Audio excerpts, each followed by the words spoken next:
Eu não sei que nuvem que é essa, né? É que eu acho que vai para a conta mesmo do Zoom, em vez de ir para Ah, o seu tá. computador. Entendi. Mas, enfim, acho que agora já está gravando. Então, enfim, agradecer mais uma vez, Mônica, pela sua presença aqui. Né, a Mônica Viegas, a professora da UFMG, ela vai apresentar o trabalho eficiência e equidade no cuidado hospitalar do SUS. E só para quem, enfim, está vindo aqui pela primeira vez, para te explicar um pouquinho a dinâmica, né? Normalmente a apresentação dura entre 1 hora e 1 hora e meia, as perguntas são feitas ao longo, só que a gente meio que deixou todo mundo mutado, então todo mundo que quiser fazer uma pergunta, fica à vontade para levantar a mão, que eu tiro do mudo, e aí você pode falar normalmente, ou se preferirem também, podem escrever no chat, que aí eu vou estar acompanhando as perguntas do chat também, e aí eu interrompo a Mônica, né, no momento que for melhor para fazer as perguntas do chat também. Mas, enfim, fiquem à vontade para levantar a mão, que aí, enfim, às vezes pessoalmente é muito melhor de fazer a dinâmica e a gente seguir. Mas essa costuma ser a dinâmica do seminário. E é isso. Obrigada, Mônica, e fique à vontade aí para fazer sua apresentação. Eu que agradeço, a Letícia, é um prazer enorme estar aqui, fazer parte, né, dessa comunidade aí da SBE, enfim, poder falar aqui da pesquisa. Espero contribuir aí com possíveis agendas de pessoas que estejam trabalhando aí na área, enfim. E eu acho que vamos fazer um bate-papo, que eu acho que é bem produtivo, assim, uma das coisas boas da pandemia foi essa história da gente ter a possibilidade do virtual para esses seminários, eu acho que funciona super bem, assim, porque traz gente de vários locais, etc., e a gente consegue realmente participar muito mais de atividades desse tipo. Então, para mim, é uma honra estar aqui.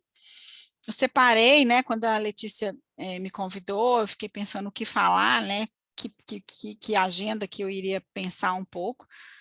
Eu faço parte de um grupo de estudos em economia da saúde e criminalidade aqui na UFMG, coordeno esse grupo junto com Noronha, e aí quem quiser depois visitar a agenda do grupo, a gente tem uma agenda grande de projetos que estão sendo tocados.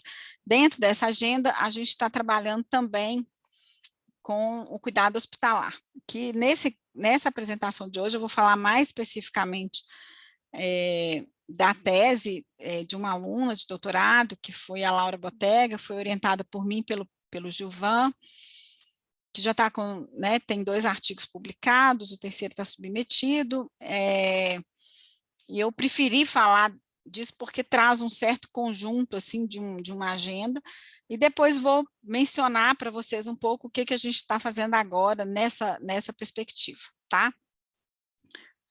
Bom, então a ideia é falar do cuidado hospitalar. Então, não sei se o público aqui é um público que conhece um pouco o SUS, né? Então, o cuidado hospitalar no Sistema Único de Saúde, ele ainda tem um papel central na oferta de serviços de saúde. Isso ocorre em alguns países, mas no Brasil esse papel ainda é de bastante relevância, né? Porque, na verdade, nosso cuidado ele é muito organizado ainda em torno do hospital, às vezes, como ainda porta de entrada para parte da população que ainda entra no sistema só através da porta de entrada do hospital, ainda que a gente tenha feito várias alterações. Do ponto de vista de gasto, ele responde por uma parcela importante, a gente está ali na média da OCDE, né, 36%, ou seja, mais de 1/3, um pouquinho de todos os nossos recursos está dentro do que a gente considera como gasto hospitalar, tá?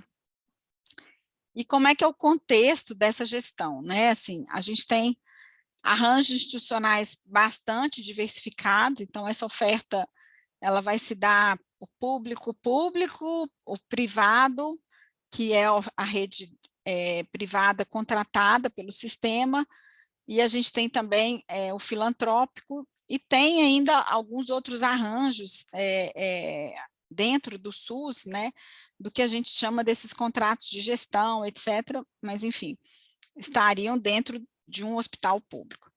A gente tem diferentes tipos, níveis administrativos, então, do ponto de vista dos entes, você tem hospitais municipais, estaduais e federais, e, obviamente, o contexto que eles estão inseridos, um contexto de muita heterogeneidade regional e socioeconômica que tem impactos nessa estrutura de oferta de cuidado hospitalar, tá?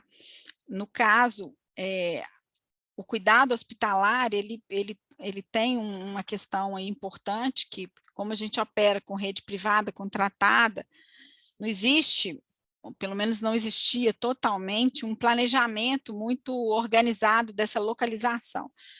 Então, a rede privada, ela tende a ter uma localização que está muito associada a nível de renda, né? Obviamente, eu vou me localizar onde tem mais renda, enfim, e muito também associada à cobertura de rede de planos de saúde privado, tá? Então, essa heterogeneidade, ela acaba também se traduzindo numa questão da localização espacial, tá? Então, essa organização do sistema de saúde, ela impacta na performance hospitalar e na decisão de localização.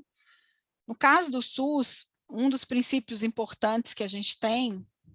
Ô, Lelê, eu não estou vendo aqui se alguém levantar a mão, tá? Então, vocês têm que falar não, mesmo. Pode deixar que eu estou monitorando isso. Tá. Não precisa se preocupar, não. Tá. No caso do SUS, um princípio importante que foi estabelecido pela Constituição de 88, né, que é o princípio da descentralização, então que deu, né, uma força importante para os municípios, ele acabou, os municípios ganharam, né, muita autonomia de gestão e também uma autonomia que reflete do ponto de vista de transferência federal, de recursos, tá? E aí, esse princípio da descentralização, que coloca o município com uma responsabilidade importante na oferta de serviços, ele acabou determinando uma criação muito grande de hospitais, né? Então, os prefeitos que são, né, passam a ser os responsáveis. E aí, o incentivo que se deu, né, desse ponto aqui, né, com esse princípio, ele acabou se traduzindo em um incentivo muito grande para a inclusão de hospitais em municípios, independente do porte, né, enfim, da capacidade desse município, da necessidade desse município. Então, assim, esse princípio, ele exigiria uma coordenação muito grande dos entes federais, estaduais e municipais para essa alocação de recursos, principalmente para os hospitalares, né? Essa coordenação, em princípio, ela teria que estar mais definida e organizada pelos gestores estaduais, né? Há uma tentativa do ponto de vista principalmente normativo de se fazer isso, mas se encontra muita dificuldade e muita resistência, né? Uma vez que esses hospitais foram abertos, o fechamento desses hospitais não é trivial. Então, o que acontece é que esse princípio, então, e essa introdução desse número elevado de hospitais em municípios pequenos, você tem um trade-off aqui, né? Enfim, que é essa questão das necessidades locais e da eficiência técnica de escala, né? Então, por um lado, a descentralização ela tá calcada numa ideia de que o município que é capaz de perceber melhor as necessidades locais, então, por isso ele teria essa força. Por outro lado, esse município não necessariamente ele tem a escala necessária para oferecer esse cuidado. Então, a descentralização, do ponto de vista da atenção primária, ou mesmo da atenção secundária, em alguma escala, ela é interessante, mas ela vai trazer esses desafios aí, porque você precisa de ter esse planejamento, essa organização, tanto de um cuidado em rede, né, e na verdade o cuidado ele não é ofertado só na atenção primária, enfim, você vai ter que ter esse segmento do paciente, como também a questão de escala. Só para ter uma ideia e trazer os números que a gente às vezes já sabe, 45% dos municípios brasileiros têm menos de 10 mil habitantes. Então, a gente tem um cenário de baixa escala populacional e baixa capacidade técnica também. Infelizmente, esses municípios, muitas vezes, eles não têm uma capacidade técnica para fazer a gestão de serviços que são tão complexos, tá? Mônica, uma dúvida. Enfim, como você disse, né, teve todo esse processo de descentralização que no nível hospitalar tem esse desafio, né, de você conseguir, assim, coordenar esses municípios para que tenham uma rede de referência e, de fato, não fique surgindo um hospital por município, que seria uma coisa muito ineficiente, né? E depois acho que houveram algumas tentativas de tentar reverter isso com esse processo de regionalização, né? Sim. Mas você acha que teve algum sucesso enfim, é realmente muito difícil você fechar um hospital mas você acha que está havendo alguma reversão, talvez, e melhora nessa integração dos municípios em torno do cuidado hospitalar? Essas iniciativas, elas são, vamos dizer assim, principalmente das secretarias estaduais, tá? Então, elas se dão muito em função, do ponto de vista do governo federal, né, ou seja, pensando na lógica do sistema como um todo, você teve todo um incentivo para redes e tentativas, né, você tem uma regionalização, então você tem, inclusive, um dos instrumentos que os estados têm que oferecer é o PDR, que é o Plano Diretor de Regionalização. Então, você tem toda uma organização do espaço em função de uma regionalização da saúde, que é específica da saúde, que corre em paralelo com a regionalização que a gente tem de micro e macro região, do IBGE, etc., que é, né, mais geopolítica. Então, essa regionalização, cada unidade da federação tem um certo grau de desenvolvimento desse processo, tá? E tem, além desse instrumento, tem as pactuações que são feitas para referenciamento e contra-referenciamento desses pacientes no espaço. Então, eu acho que existem instrumentos, mas a regionalização, ela não foi capaz de dar conta de, vamos dizer assim, compensar todo o problema que a descentralização trouxe, tá? Por quê? Porque essas regiões, elas não são entes federativos, esse é o principal impasse.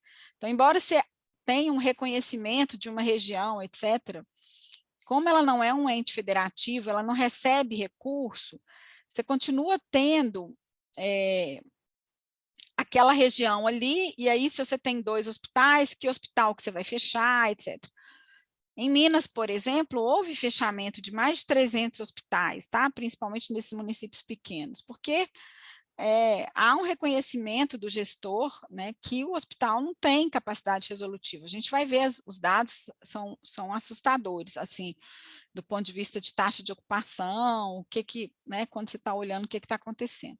Então, às vezes o prefeito realmente não tem condição de dar conta daquilo ali, né, acaba gerando mais problema para ele acaba fechando sim. Mas então a gente tem tanto essa iniciativa da tentativa de criação de regiões, e que essas regiões fossem o que rege a organização do cuidado, e aí você tem que nas micro-regiões você teria que ter o cuidado da média complexidade, ou seja, ela teria que ser autônoma na média complexidade, como você tem as macro-regiões que você quer que seja autônomo na alta complexidade ali dentro dessa macro, os pacientes teriam que ter um cuidado só dentro dessa macro. Eu acho que, então, essa é uma iniciativa que esbarra nesse problema aí dos recursos, né? O município recebe o recurso, e quando ele pactua, ele transfere o recurso para outro município, então, de alguma forma, ele perde um pouco de força, e tem, às vezes, questões políticas que esbarram nessa história, né? Obviamente que essa pactuação, ela se dá num contexto político.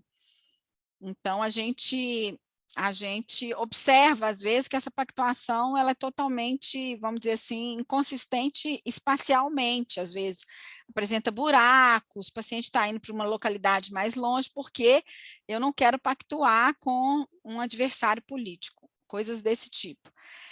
E outra iniciativa que existe é a criação de redes mesmo de cuidado. Aí é uma outra lógica, né? É a lógica do cuidado em rede. Então, você tem a rede da onco, a rede do infarto agudo do miocárdio, a rede de urgência e emergência, etc.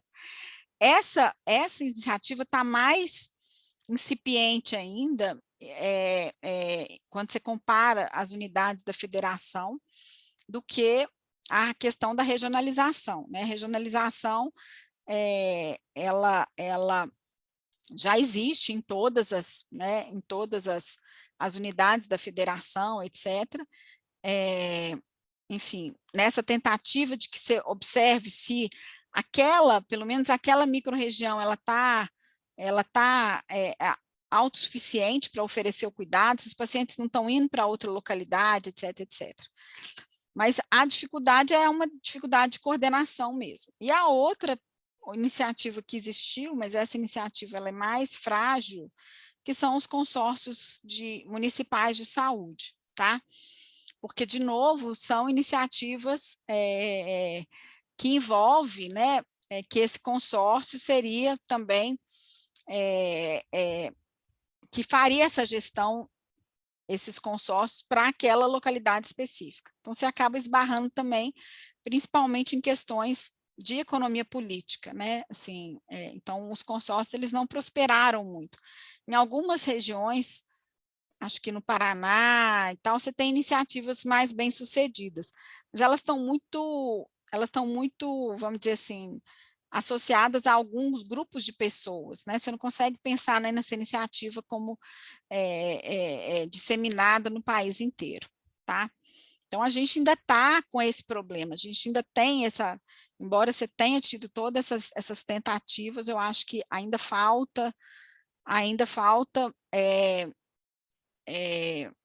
uma organização melhor. A pandemia do Covid, nesse aspecto, ela foi muito interessante também, porque foi preciso de ter uma organização em rede, né? Você precisava de ter, coordenar esse cuidado, né? Enfim, principalmente o cuidado hospitalar, por causa que você tinha que ter leito suficiente, etc.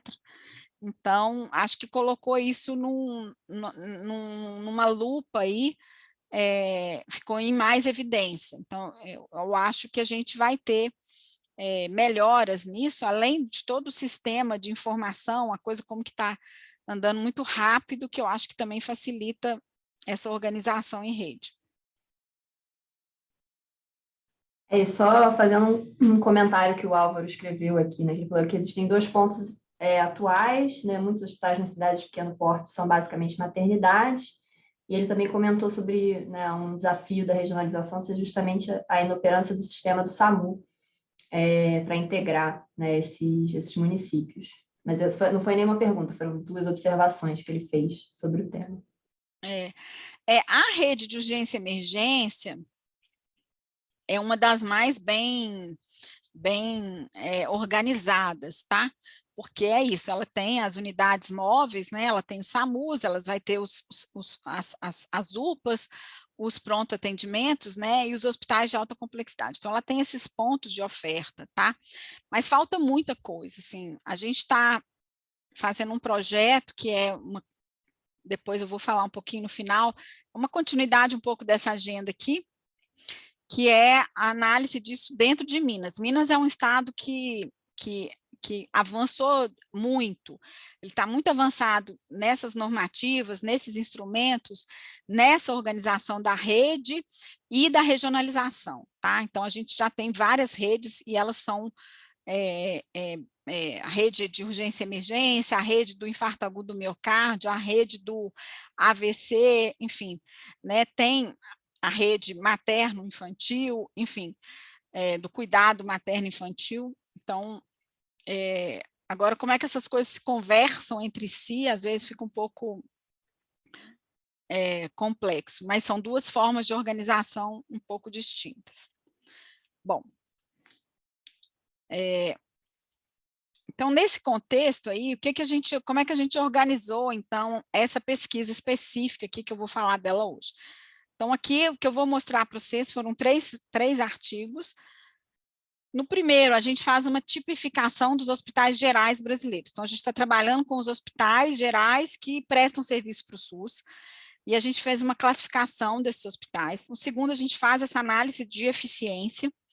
E o terceiro, a gente faz uma tentativa de reorganização dessa oferta, que vai tentar levar em consideração o critério de equidade, tá? A gente fez isso usando as bases, duas bases principais, o Cadastro Nacional de Estabelecimentos em Saúde, que vai pegar todas as informações de infraestrutura física, de recursos humanos, enfim, e o sistema de informação hospitalar do SUS, que permite que a gente tenha toda a produção hospitalar. Isso é importante porque,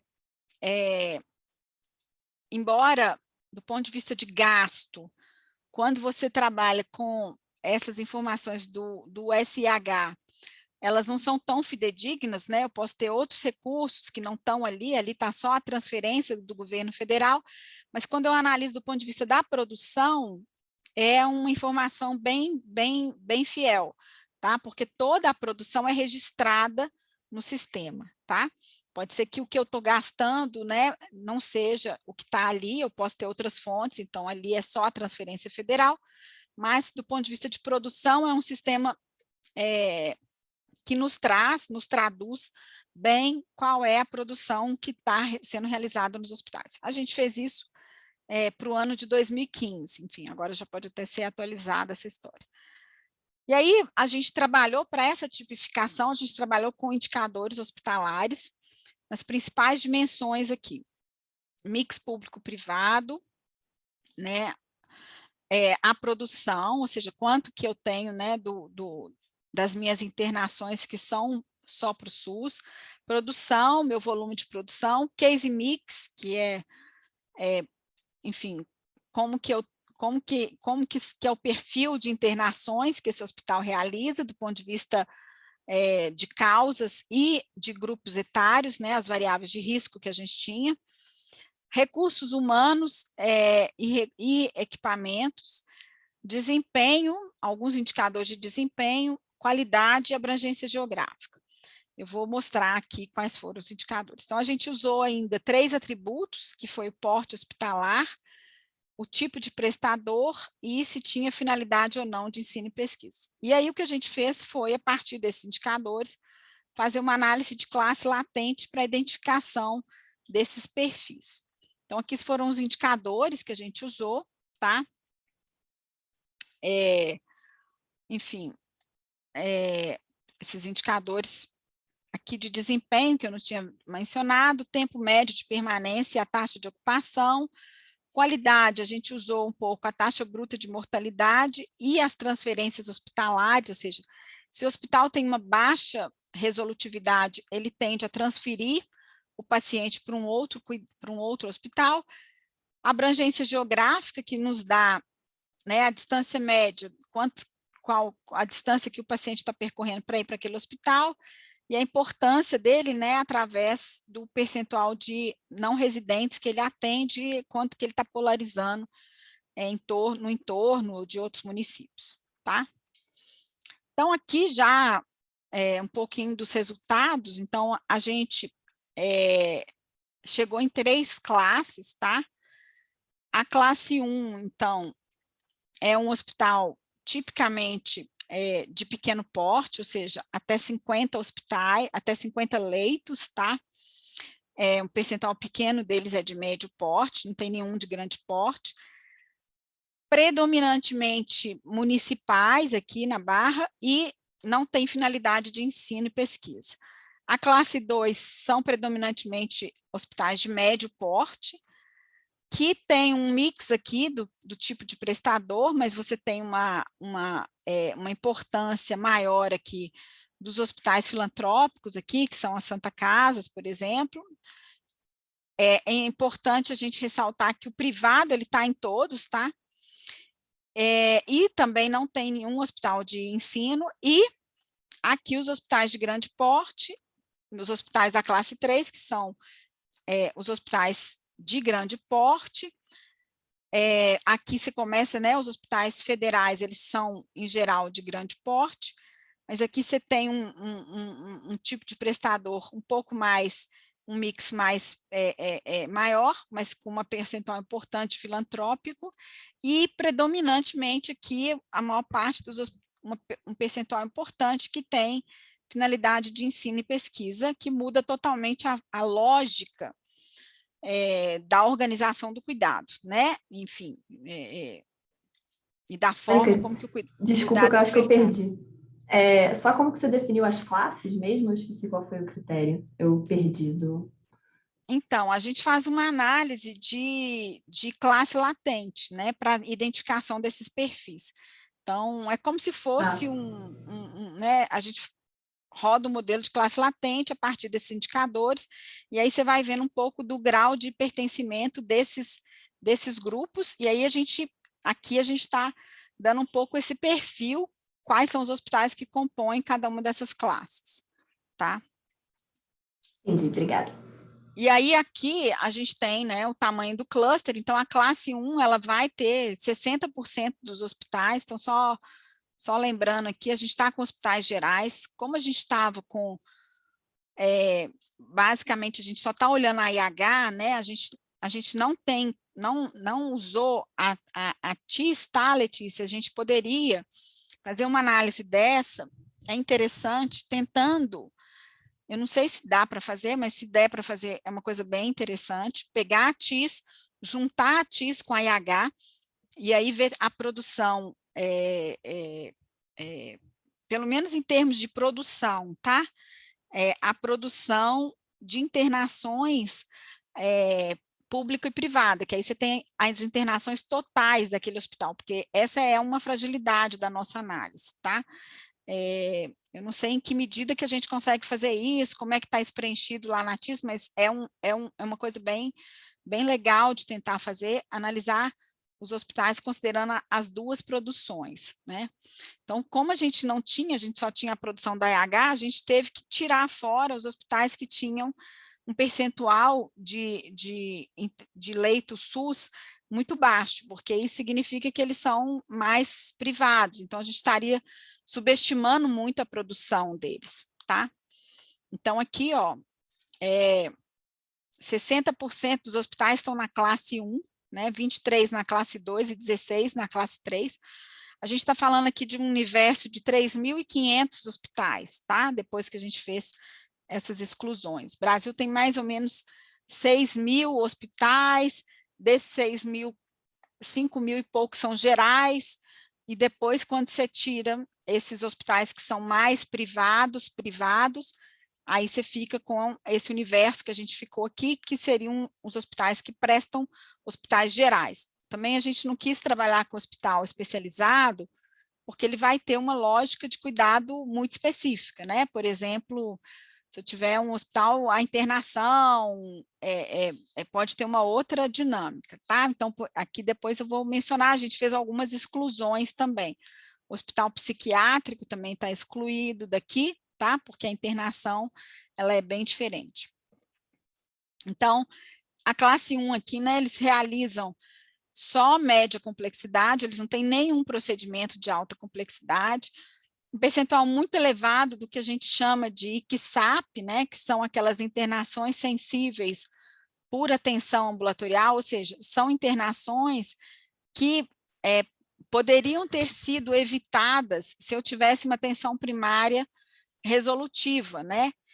Aí, enfim, esse indicador aqui, ele tem uma dupla conotação, porque, por um lado, né, um hospital que atende uma internação sensível à atenção primária, isso pode acontecer porque porque a atenção primária dele é tão ruim que as pessoas procuram o hospital, mas ele pode atender também porque esse hospital, a pessoa bate lá e ele vai e interna, né? Claramente esse paciente não precisaria de ser internado, ele poderia ser, inclusive, ser tratado do ponto de vista ambulatorial, tá? Então se percebe um percentual elevado, mesmo nos de grande porte, no Brasil você tem 10%, uma taxa de ocupação baixíssima, né, 21% aqui, enfim.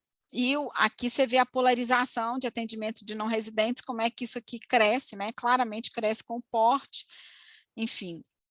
E o número de leitos aqui, isso aqui é uma média, né, então esse hospital tem uma média de 35 leitos, é muito baixo também. Bom, então o que a gente tirou aqui são diferentes perfis vocacionais dos hospitais no Brasil. Olhando os dois extremos, a gente teria hospitais de pequeno porte, que são predominantemente hospitais públicos municipais, que têm uma taxa de ocupação baixa, que têm um papel importante no atendimento da população local, mas ainda atendendo, né, também uma alta taxa de CSAP. Por outro lado, você tem, né, no outro extremo, hospitais de grande porte, que vão ser mais filantrópicos públicos estaduais, que são hospitais que têm uma polarização geográfica, uma produção mais elevada e de alta complexidade, tá? Bom, aí o que a gente partiu para trabalhar foi nessa análise de como que esses hospitais se comportam do ponto de vista da eficiência. Aí a gente, para analisar a eficiência aqui, a gente usou a análise envoltória, né, o DEA aqui, que é uma técnica, né, uma metodologia adequada quando você vai trabalhar com unidades de produção, né, e você quer tentar, nesse caso aqui, estimar uma fronteira de eficiência e tentar analisar o desempenho das unidades comparativamente, né? Isso é importante porque o DEA ele não tem nenhuma conotação de uma técnica que nos permite ter uma estimativa absoluta da eficiência. Ele é sempre uma estimativa relativa, tá? Então, eu vou estar construindo uma análise envoltória de dados por um método, né, aqui, que a gente usa um sistema de equações, como se eu tivesse baseado, né, na história, nos insumos que as outras estão utilizando, eu determino um sistema de equações e faço uma programação linear aqui para construir essa fronteira. E aí o que a gente analisa é a distância que essas unidades estão em relação a essa fronteira, tá? Aí eu não sei qual que é o grau de familiaridade aí com DEA, qualquer pergunta que vocês quiserem, pode colocar, tá? Então, a gente tem que definir, quando a gente está trabalhando com essa fronteira, os insumos e os produtos, né? Então, a gente trabalhou aqui com insumos, a gente utilizou recursos humanos, médicos, enfermeiros, auxiliares técnicos de enfermagem, e infraestrutura, número de leitos, número de equipamentos de média e alta complexidade. E como produto, a gente utilizou o número de internações agrupados segundo alguns capítulos da CID, né, que é a Classificação Internacional de Doenças, para tentar captar um pouco esse mix de internações que são, né, do ponto de vista teórico, né, cada internação seria um produto, né, a gente está aqui, quando a gente faz a definição aqui, a gente está analisando, olhando o hospital como uma firma multiprodutora, né, onde eu estou definindo o meu produto como a internação, tá? Eu posso ter outras definições de produto, tá?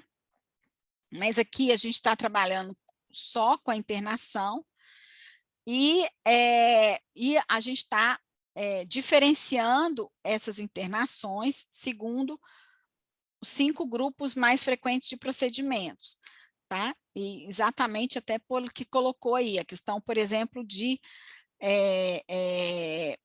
internações obstétricas, né, que elas têm uma característica muito específica, então tem que diferenciar esse produto dos demais. E também a gente trabalhou com diferentes grupos etários, menores que 60 e maiores que 60, porque uma internação de um idoso também é diferente de uma internação de uma pessoa que não é idosa. Então, a gente trabalhou com isso, diferenciando o produto.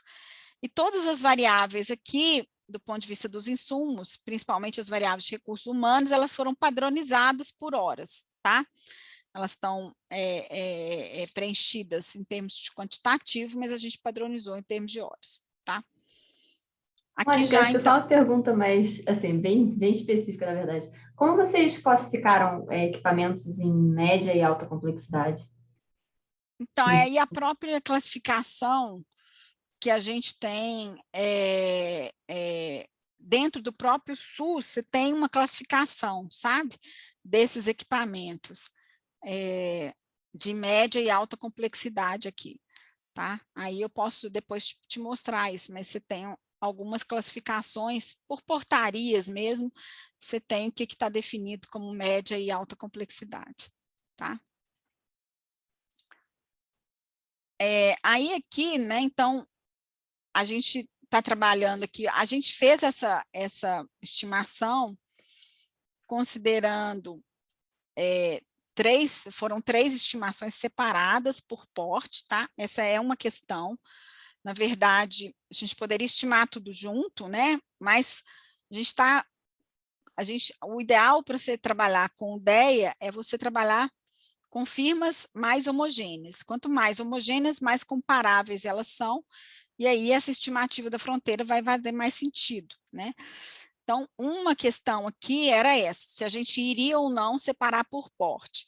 A gente optou por fazer estimativas separadas em termos de porte. Então, estou comparando hospitais de pequeno porte, ou seja, até 50 leitos, com hospitais de pequeno porte, tá? E aí aqui a gente tem esse score médio já decomposto em termos de eficiência técnica e eficiência de escala. E, na verdade, a gente encontra aqui, então, um coeficiente de eficiência técnica, né? Esse coeficiente varia entre 0 e 1, então 0,50, estão me dizendo que a unidade representativa aqui, nos hospitais de pequeno porte, é 50% menos eficiente do que a unidade mais eficiente, tá? A eficiência de escala, né, melhor do que a eficiência técnica, isso um pouco decorre do fato da gente ter estimado aqui, separando por porte, né, claro, mas você ainda tem problemas importantes de escala, mesmo quando você estima num grupo menor, tá? Enfim, e essa eficiência técnica, ela é mais grave aqui, né, o problema de eficiência, quando eu considero porte, né, essas unidades têm um nível de eficiência bem mais baixo, mas eu tenho ineficiência também nos hospitais de grande porte, tá? Enfim. Aqui a densidade desses scores de eficiência, então, considerando os portes, né, por tamanho do hospital, e aí você vê que a função de densidade dos hospitais pequenos, né, está bem mais à esquerda aqui, mas ele tem alguma cauda aqui na eficiência, né? Os hospitais de pequeno porte, né, mas que tem aqui os hospitais aqui de grande porte já bem mais à direita, tá?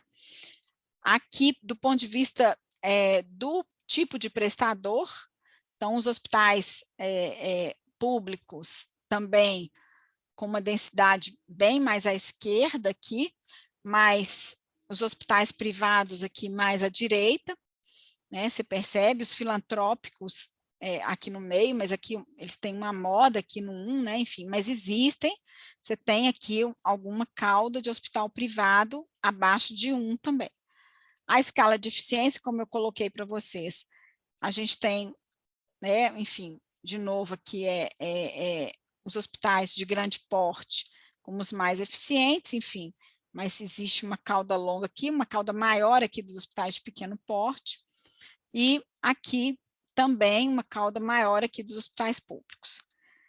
Nessa figura aqui, tem uma pergunta do Lucas e do Alexandre. Alexandre, boa tarde, parabéns pela iniciativa. Vocês não contemplaram resultados indesejáveis, mas que são importantes, como óbitos, infecções hospitalares e reinternações? A gente considerou óbito, né, aqui obrigada pela pergunta, aqui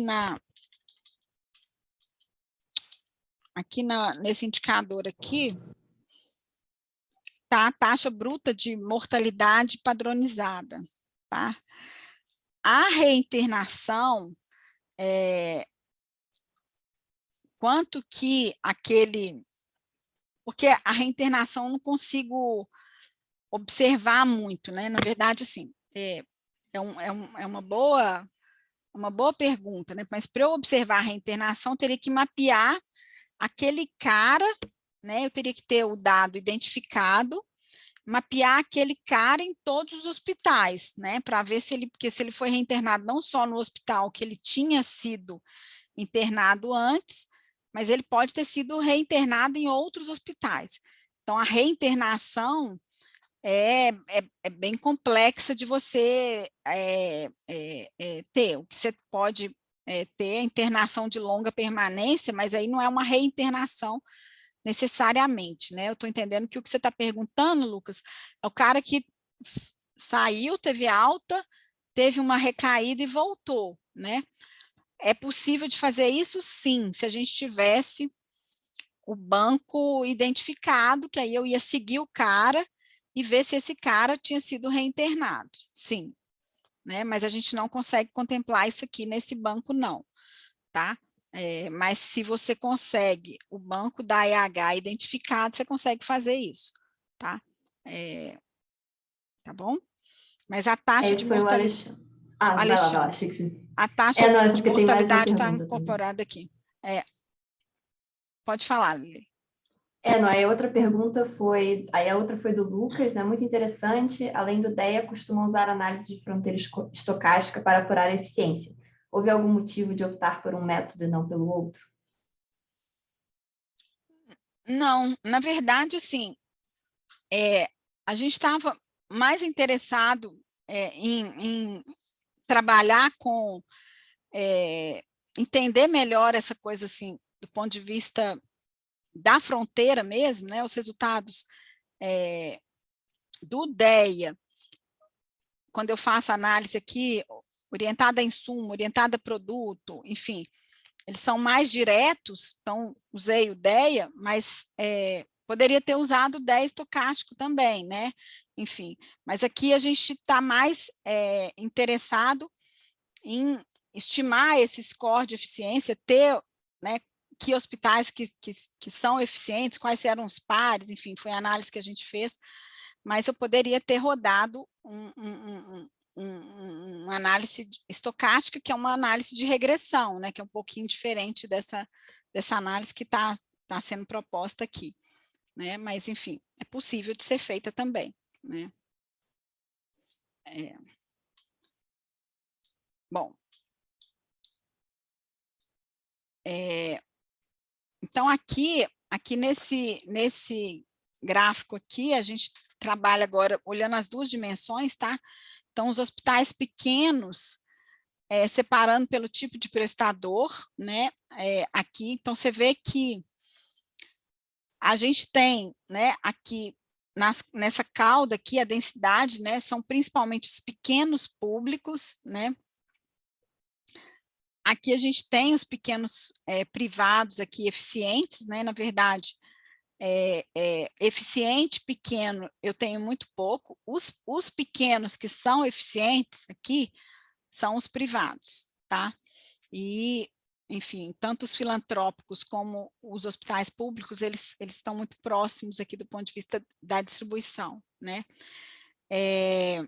Aqui, olhando para a eficiência dos hospitais de pequeno porte, de novo, eu tenho o mesmo perfil, tá? Assim, os hospitais que são eficientes, eles são os privados médios, né, assim, que estão aqui mais próximos do meu score de eficiência 1, né, e aqui também os meus privados maiores, mas aqui eu já tenho, olha, eu já tenho aqui algo, né, eu tenho públicos e filantrópicos aqui, essa curva já tem uma coisa mais, uma área um pouquinho mais que densa aqui, né?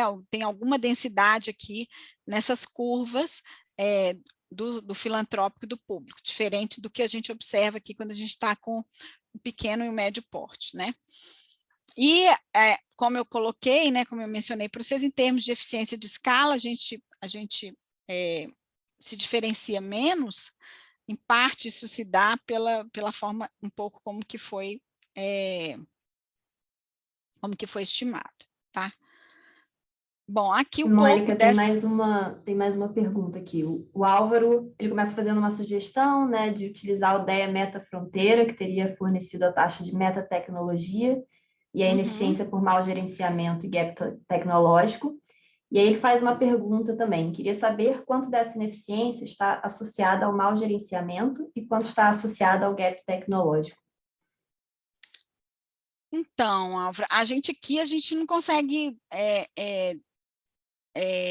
decompor isso, né? Na verdade, assim, a escala de eficiência técnica, ela está falando dessa combinação de insumos para alcançar um determinado nível de produto, né?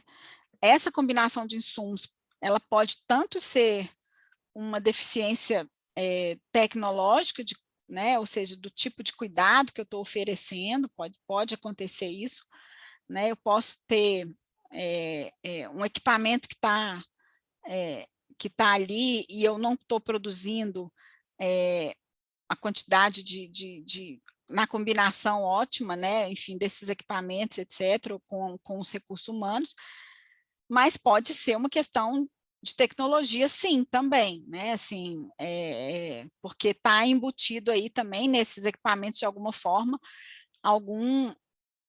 o tipo de tecnologia, se eu uso um tomógrafo ou se eu uso um raio-x, né, num determinado hospital, mas a gente não consegue decompor isso, tá? Assim, a única decomposição que você tem é essa questão da escala e da eficiência técnica, enfim, mas acho que para fazer esse tipo de abordagem que você está propondo, né, eu teria que ter um pouco análise, não sei, de protocolo clínico, de cuidado, do que eu acho que é mais eficiente. Isso é extremamente complexo, né? Assim,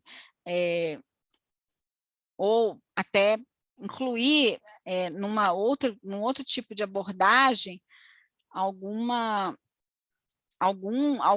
indicador desse tipo, threshold, não sei, limitando um pouco, dando um pouco esse parâmetro, né, parâmetros de cuidado, protocolos, etc., que aí eu estaria já tentando entender um pouco dessa questão tecnológica, né? Mas aqui, Você me ouve, Mônica? sim, É o Álvaro. Então, é porque ao ver seu trabalho, achei bem interessante, né? Boa tarde, primeiramente. Foi uma questão que me surgiu aqui, em relação a essa questão da ineficiência, porque eu vi que quando você muda de escala lá, de retornos variáveis para retorno de escala, aumenta a eficiência.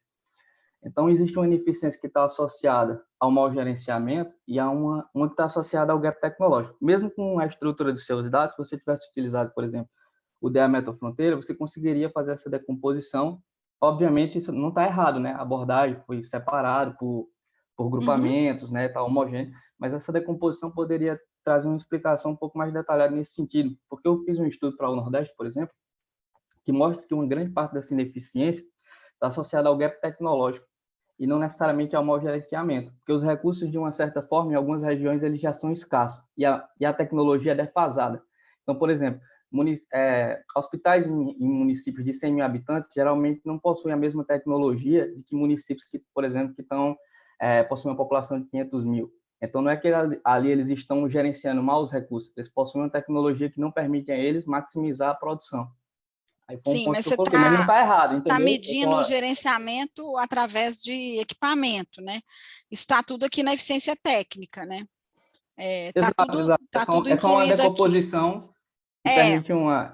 sim, tá tudo aqui nessa eficiência técnica, né? Enfim, se eu uso, na verdade, enfim, pelo meu mix de equipamento que eu estou meio que determinando qual que é a tecnologia, né? E aí isso vai aparecer implicitamente aqui, né? Nesse coeficiente de eficiência técnica, né? Através dessa combinação de insumos, né? Você tem, enfim, eu não tenho outra forma de trabalhar, mas você tem razão, você pode usar outras técnicas se você, e decompor isso aqui um pouco mais, sim, é interessante, né? E aí talvez você não fosse separar por porte, né? Você não faria essa estratificação da simulação por porte, que é uma opção, que é, enfim, que é bastante questionada na literatura, inclusive, né? É só uma observação, pessoal. Se vocês quiserem que eu abra o áudio de vocês, é só levantar a mão, que até melhor vocês próprios fazerem as perguntas do que eu ficar lendo no chat. Mas é só levantar a mãozinha, a mão no próprio Zoom, né, que eu tiro o mudo. Mas eu já vou aproveitar que eu já interrompi, e até o Wellington também fez uma pergunta aqui no chat, né, perguntando: a análise é estática? Qual o ano de referência?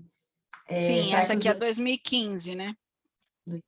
Aí ele Essa pergunta aqui se é estática. se ele pergunta se uma análise dinâmica não traria resultados mais robustos, né, utilizando mais anos. Sim, com certeza, né? Na verdade, é porque esse banco é um mundo de informação, né? Você pegar todas as AIHs, construir, pegar todos os QNES, enfim, trabalhar com esse para poder organizar todas essas variáveis para vários anos, mas isso é uma possibilidade total de você fazer a análise dinâmica, né? Aí, por exemplo, continuar isso aqui pelo menos até, enfim, até 2019, né? Eu acho que é bem razoável você pegar alguns anos. Na verdade, assim, a gente não tem tanta mudança de estrutura de oferta, né? E também não tem também tanta mudança, infelizmente, de produção, tá? Porque produção no Brasil, a IH, ela é de base populacional, né? E infelizmente acaba acontecendo o seguinte: se não, o município ele sabe que ele tem uma cota de internações para utilizar, né? Óbvio que como que isso é distribuído entre os hospitais pode variar, mas a variação no total da produção ela é baixa. Então, assim, existe um componente histórico aí muito forte que vai ser uma restrição, né, que é bem diferente de eu ter um mercado livre aqui, etc., né, enfim, que vai ser uma restrição para essa análise dinâmica. Mas você pode mudar totalmente o mix dessas internações, enfim, eu acho que é super interessante fazer uma análise dinâmica, sim, né, mas a pergunta é outra, né, um pouco como que essa eficiência, como que isso altera ao longo do tempo, né? Mas eu acho bem interessante. Acho que Oi, o Mônica. Pedro... Oi, Pedro. Posso perguntar? Tudo bom? Eu fiquei curioso aqui naquela distribuição que você mostrou da eficiência técnica, que o destoou para mim é que parecia mais eficiente para os hospitais privados, né? Para todos os pequeno Sim. e grande e tal. E eu fiquei curioso para saber se você sabe, se você plotar a distribuição do salário dos médicos, se tem uma distribuição parecida. E aí a hipótese por trás é se isso, na verdade, é uma heterogeneidade do pessoal, né? Que pode estar... Enfim, fiquei curioso só se você já tinha visto alguma coisa disso. Aqui, assim, a gente não tem salário, né, Pedro? Assim, Uhum. eu acho que o meu feeling aqui é que é mais gestão mesmo, tá? Autonomia de Uhum. gestão do que necessariamente pessoal, tá? Até Uhum. porque, principalmente isso aqui, ó, pequeno porte,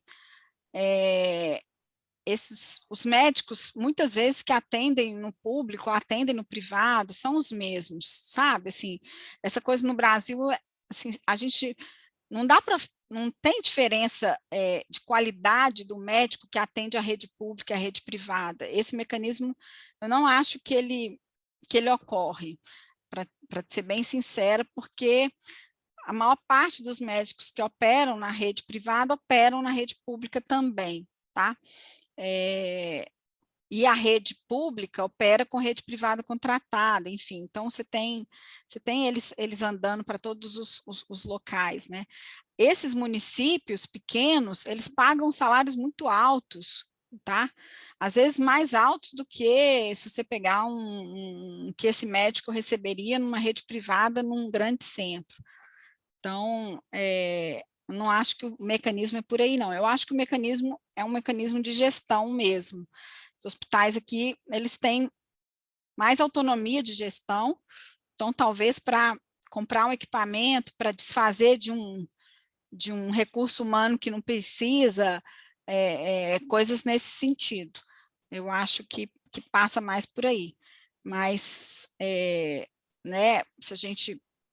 Assim, a gente abriu aqui eu não vou ter todas as estatísticas, mas até um pouco o porte deles é um pouco diferente. Assim, eu não vou ter isso aqui por privado, mas enfim, depois se quiser eu posso pegar isso para você.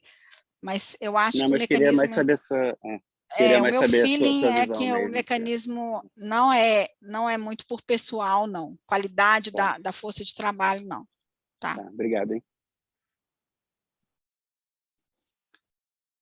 Bom, acho que... Aí aqui há um pouco dessa coisa espacial, assim, na verdade, as áreas mais escuras seriam as mais eficientes. A gente vê aqui uma ineficiência grande aqui nos hospitais aqui do Nordeste, mas de uma forma geral, assim, você não dá para falar que você tem uma concentração da ineficiência em alguma região do Brasil específica, né? Aqui a gente fez um pouco o teste de significância estatística, tá? Então, enfim, você tem alguns clusters, né, estatisticamente significativos, mas são poucos, né? A maior parte é não significativo aqui, enfim. Aqui você tem alguma coisa, né, hospitais de alta eficiência com vizinhos que são também de alta eficiência, enfim, né, isso vai acontecer. Aqui, por exemplo, em Minas Gerais, isso aqui é Montes Claros, aqui é Belo Horizonte, então você vê um pouco alguns hospitais que são eficientes, que conseguem, vão ter no entorno hospitais que também são eficientes, né, isso são alguns polos mesmo, né, enfim, aqui também a gente está observando a mesma coisa, né? Minas, para mim, é mais fácil de localizar aqui.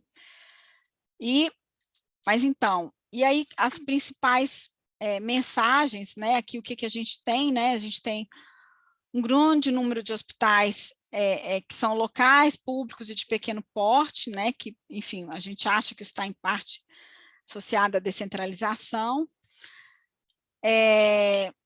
que podem ser... Isso é importante, tá, gente? Assim, quando a gente pensa na estrutura de oferta geral do SUS, esses hospitais, eles têm um papel na oferta local, mas que precisa ser repensado quando você está falando de eficiência técnica e eficiência de escala, e essas ineficiências parecem estar muito associadas a, né, práticas clínicas e de gestão que vão acontecer, né, principalmente ali, eficiência técnica. Então, a gente tem, infelizmente, no cuidado hospitalar, a gente tem um quadro de uma ineficiência persistente ali.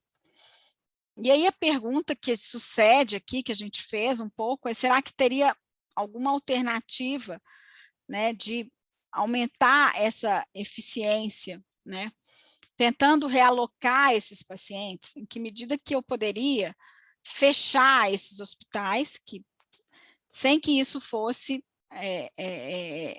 refletido, né, sem que isso se resultasse numa inequidade de acesso, tá?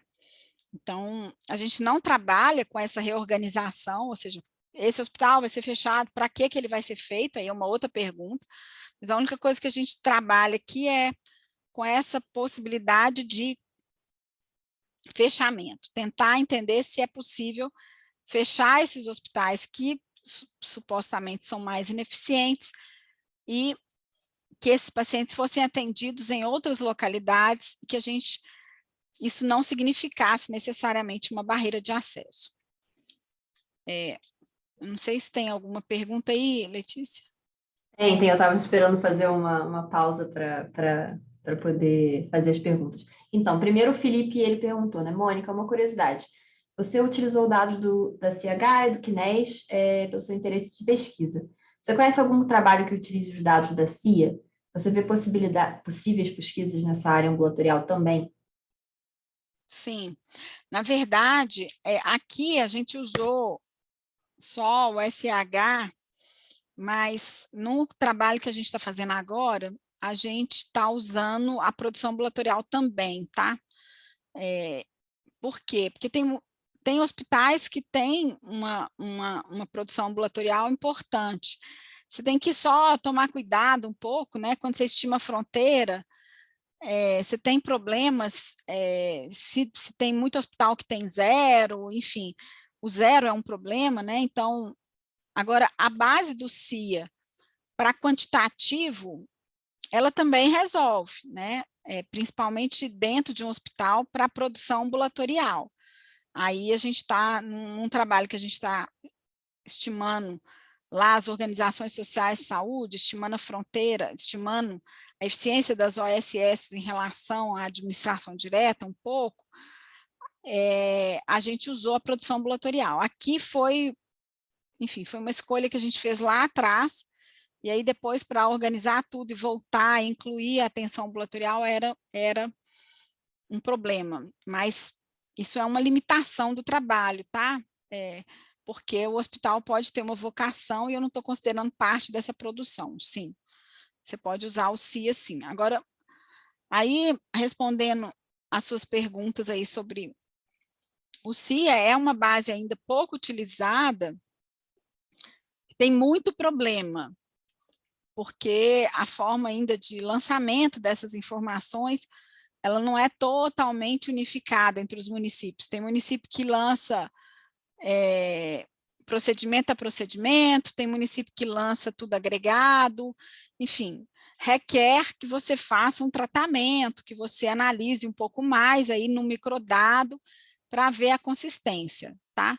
Aí depende um pouco da pergunta, do que você está buscando, né? Mas a gente já está começando a trabalhar com CIA em alguns casos, né? Tá? E a gente tem mais duas perguntas aqui. Uma do Alexandre, falando o seguinte: a distribuição estatística dos scores da DEA é desconhecida, viesada e serialmente correlacionada. Isso não pode ter influenciado suas análises estatísticas, como na construção das densidades, dos agrupamentos e dos testes? Não sei, por que aí eu vou ter que voltar a pergunta para ele, assim, porque você me disse que essa distribuição dos scores é viesada? Aí já é ignorância minha mesmo, o que você está querendo dizer. Ah, é do Alexandre Marinho aqui. Vai lá, Alexandre, dá uma aula aí que você é o homem do DEA aí. Não, porque boa tarde. Vocês me ouvem? Sim. Muito obrigado aí, Mônica. É um prazer revê-la aí, ter essa oportunidade de aprender com você. Eu que agradeço aí, eu que vou aprender agora. Vamos lá. Não, porque, veja bem, o viés, que é um dos problemas que eu estou falando, quando você não observa o estimador da DEA, né? Lógico, você estima. O score da DEA não é observável. Né? Você não conhece a fronteira real. Sim. Então, você tem uma fronteira teórica e o score que você estima, ele é sempre maior do que o score teórico, dado que a observação, na melhor das hipóteses, né, ela vai estar em cima de uma fronteira que está abaixo da fronteira teórica. Uhum. Porque você não sabe se as unidades estão realmente no melhor esforço. Sim. Então, a nota que você estima é sempre maior do que a nota real. Ou Sim. seja, então, esse viés, em alguns casos, né, tem alguns procedimentos, inclusive para você corrigir. O pessoal usa modelo de Monte Carlo, tipo Bootstrap, etc., para corrigir. Sim. Quer dizer, como os scores também são relativos, eles são serialmente correlacionados. Então, quer dizer, quando você faz aquelas análises lá das densidades, você não tem garantia de que a posição daquelas curvas, então, por exemplo, saber se a diferença entre as curvas dos pequenos hospitais ou dos públicos e privados é realmente estatisticamente significativa, dependeria do grau de fidedignidade das curvas que você está traçando.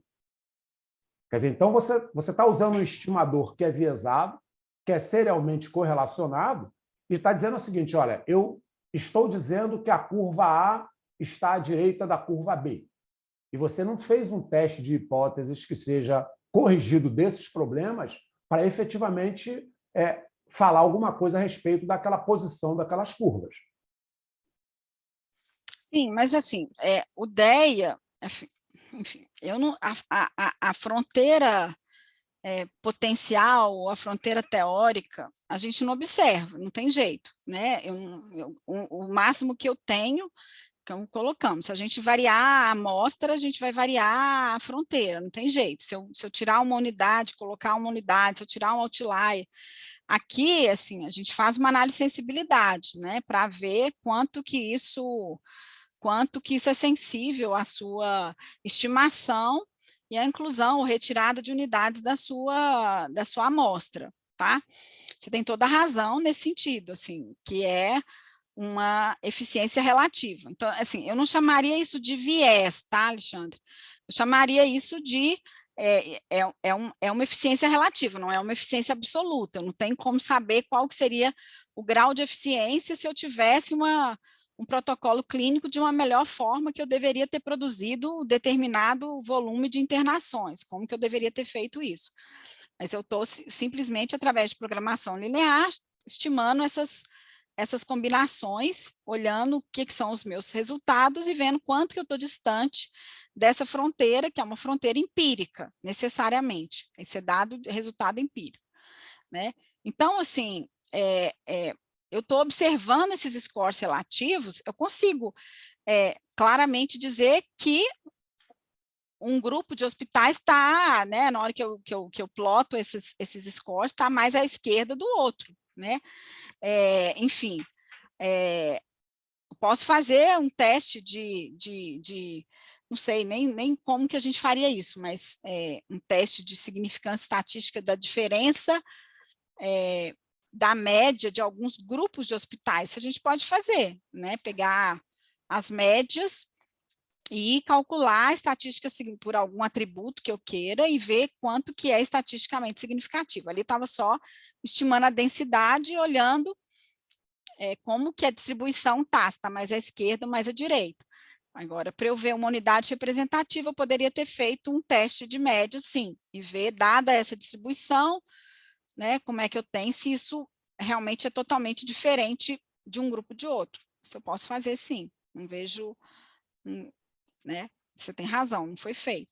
Mas o que a gente, em geral, faz aqui, né, ou uma simulação de Monte Carlo, etc., para você ver quanto que essa eficiência pode variar, né? Enfim, fazendo N simulações um pouco, se essas coisas variam muito, né?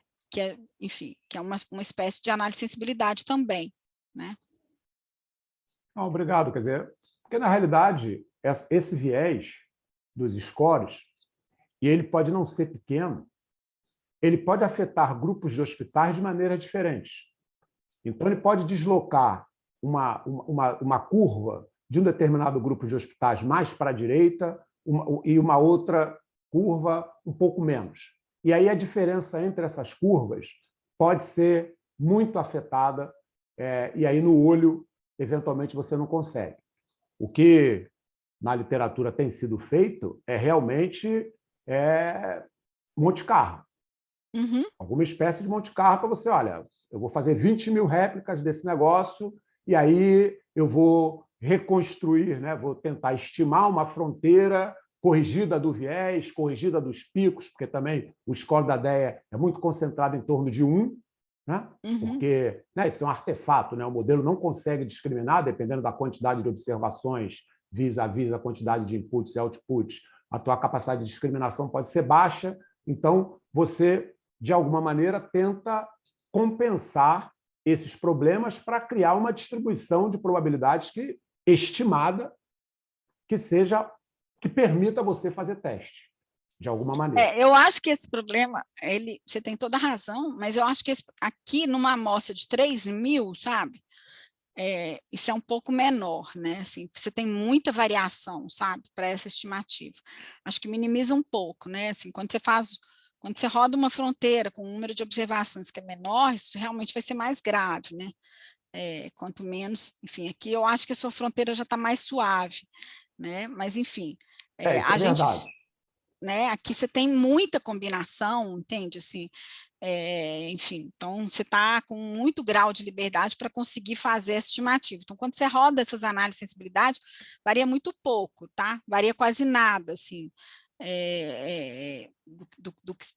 enfim, nem mexe muito, sua ordenação não se altera muito, né? Que a gente está num universo grande aqui. Então, mas você tem razão, quando eu já rodei com unidades menores, com um número menor de unidades, aí você começa a ter mais problema, porque a sua fronteira está estimada, né, pode ter, enfim, ela não está tão suave assim quanto a gente está tentando mimetizar aqui, né? Obrigado. Mas, enfim, mas é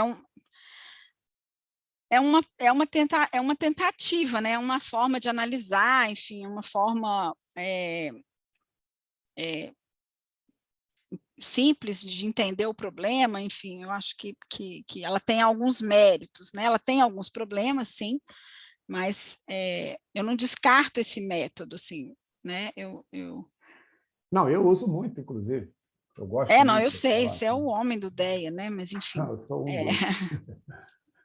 Bom, e aí o que a gente fez aqui, a gente pegou aqueles hospitais e a gente classificou eles em 3 tipos, agora de uma outra perspectiva, em hospitais que a gente chama de closing hospitals, receiving hospitals e unchanging hospitals. Os closing hospitals seriam aqueles hospitais que teriam um score de eficiência técnica de escala menor que 0,60, tá? E aí a gente tinha 497 hospitais nessa faixa aqui, representando aqui nos de pequeno porte, tá? A gente pegou os de pequeno porte e a gente pegou os de scores de eficiência técnica menor que 0,60, a gente identificou 497 e identificamos os hospitais que a gente chama aqui de recebedores, são aqueles hospitais que têm uma taxa de ocupação menor que 70%, 70% é um número preconizado na literatura como uma taxa de ocupação razoável, porque o hospital também ele não pode estar no teto, né? Ele tem que ter uma margem ali para picos de demanda, etc. E os hospitais que estão acima de 70%, a gente chamou de hospitais que estavam estabelecidos, não deveriam ser alterados na rede, ou seja, nem receber mais, eles já estão com seu papel na rede bem definido, tá?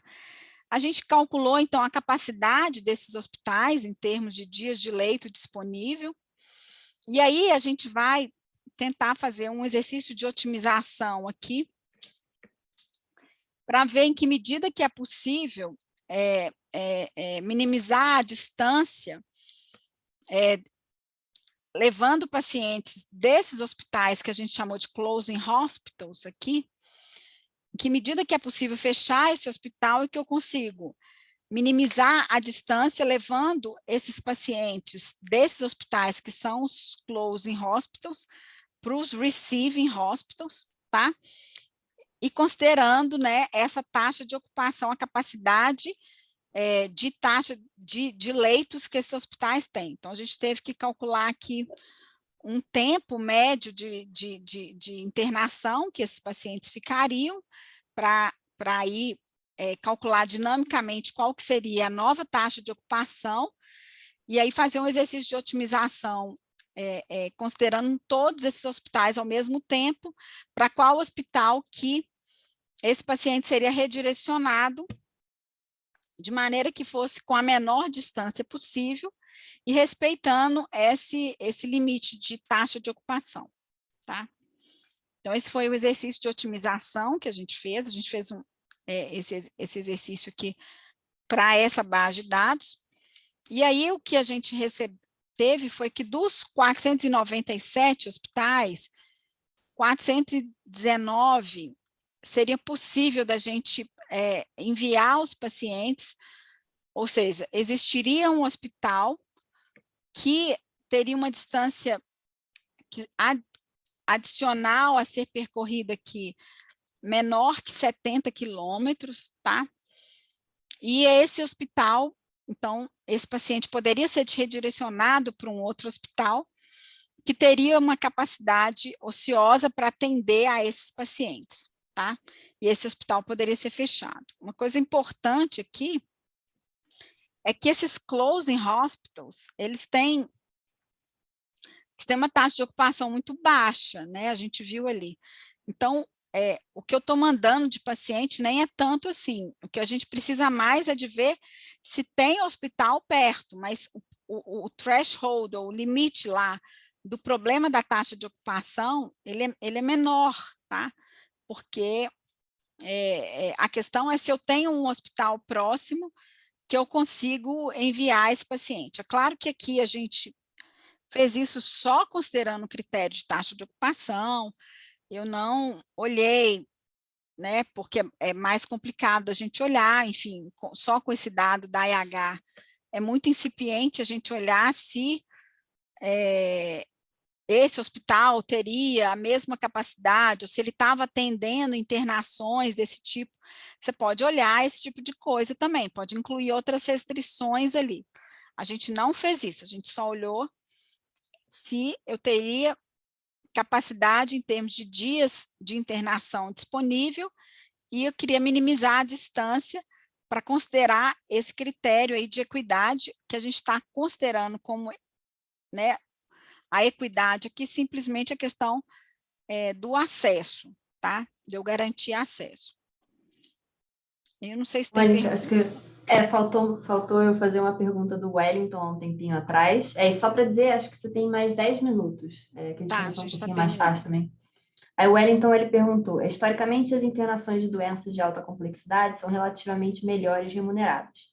Se tiver hospitais especializados nesse tipo de atendimento, pode afetar os resultados? Sim, aqui a gente está só com o hospital geral, né? E como a gente fez a simulação dos scores de eficiência separado para pequeno, médio e grande porte, exatamente porque eu não posso comparar uma internação de alta complexidade com uma internação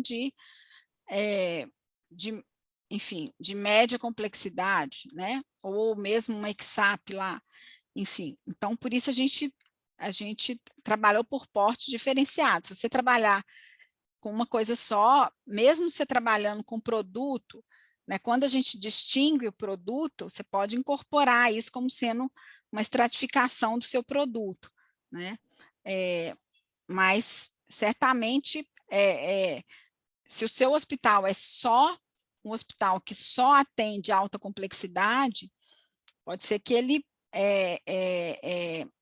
vá ser considerado um pouco menos eficiente, porque ele está pegando só, sei lá, pacientes de alto risco, de câncer, enfim.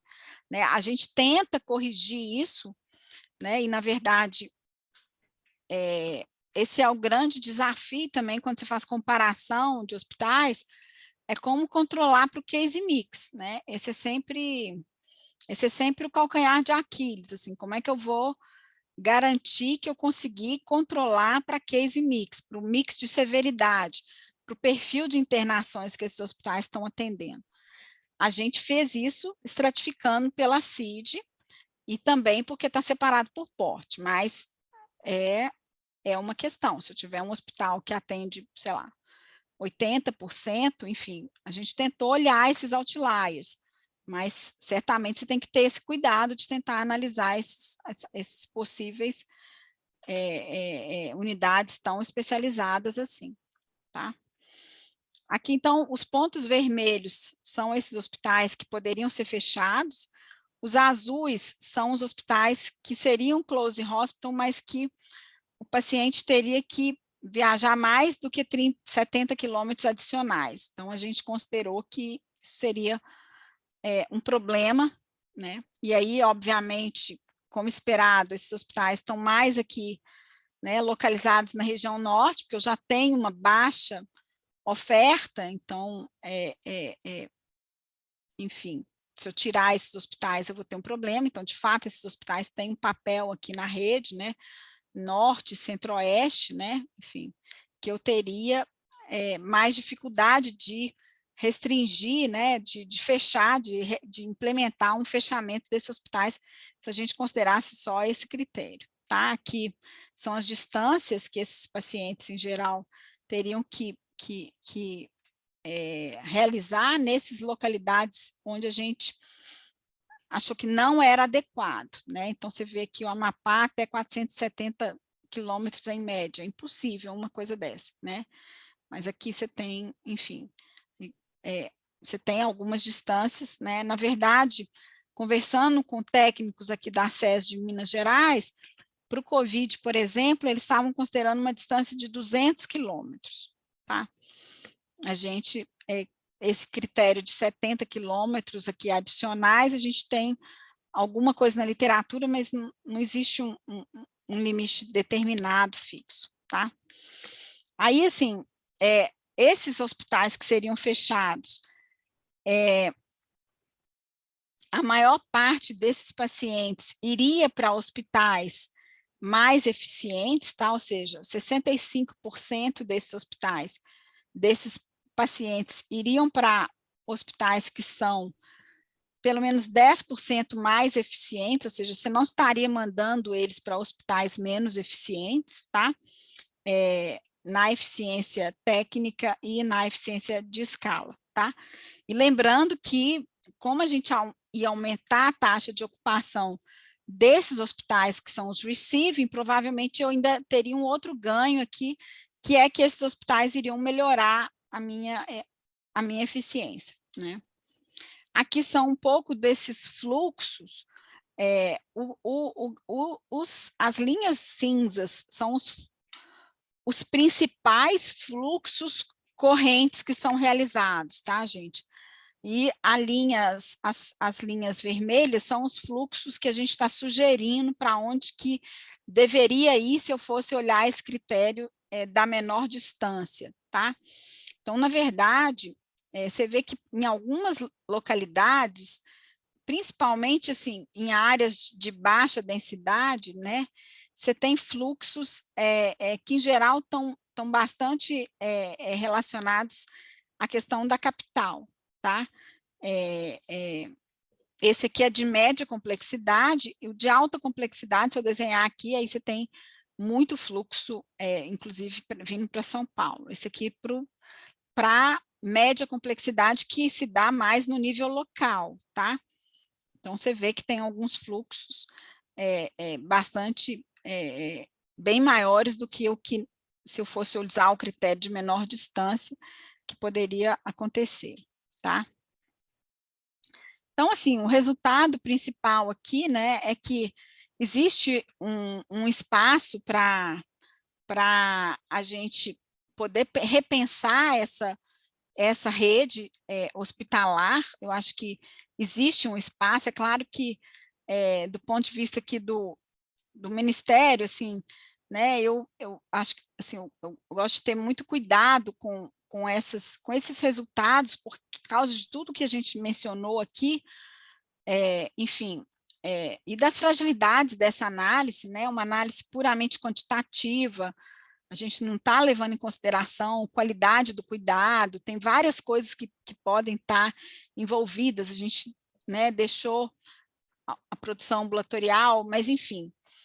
Mas pelo caminho que foi percorrido aqui ao longo da análise, né, desde os indicadores, análise de eficiência, e um pouco essa análise de otimização, de uma minimização de distância, o que a mensagem principal que eu acho que o trabalho oferece é que existe um espaço para a gente melhorar essa eficiência do cuidado hospitalar, principalmente quando a gente olha para a oferta do cuidado hospitalar no nível municipal, né? É preciso ter uma política com esses municípios para ver se a gente consegue aqui lidar com isso, né? E certamente no caso a caso, na conversa, nessa reorganização, tá? Eu não gosto de generalizar um resultado, a todos os hospitais municipais são ineficientes, vão fechar isso, não. Eu acho que a mensagem é que a gente pode tentar melhorar esse cuidado aqui no SUS, né? Tentando, muitas vezes, reorganizar, inclusive, o papel que esse hospital tem na rede. Pode ser uma clínica multidisciplinar, pode ser uma outra proposta que aquilo ali ocupe naquele município, naquela rede, mas, enfim, mas como hospital é possível a gente exportar esses pacientes para uma outra localidade que vai me dar, na maior parte, um grau de eficiência maior e que não vai ter problema de equidade, tá? Eu acho que essa aqui é a mensagem principal aí do trabalho. Obrigada. Obrigada, Mônica. Super, super importante aí o seu trabalho sobre eficiência, essa reorganização hospitalar. Achei muito, muito bacana, principalmente essa última análise. Muito obrigada com a gente. Eu vou deixar agora, enfim, a gente já está um pouquinho, 2 minutinhos fora, e a Mônica agora vai conversar enfim, vou voltar aqui a fazer propaganda para todo mundo poder começar a divulgar mais também essa questão das conversas que a gente está divulgando, né, promovendo com palestrantes. Acho que a intenção é justamente a gente conectar todo mundo, né, alunos, professores, pesquisadores, e a gente está começando esse ano a fazer isso. A Mônica vai conversar agora, vai ter 2 slots para conversar com o pessoal que se inscreveu. E, enfim, a gente vai promover isso em todas as palestras desse semestre. Então, se inscrevam. A intenção é justamente a gente poder difundir mais isso e chegar em todas as universidades do Brasil aí para fazer essa conexão. Mas eu deixo em aberto aí, alguém mais tem alguma dúvida? Eu vou parar de... Deixa eu parar de gravar aqui.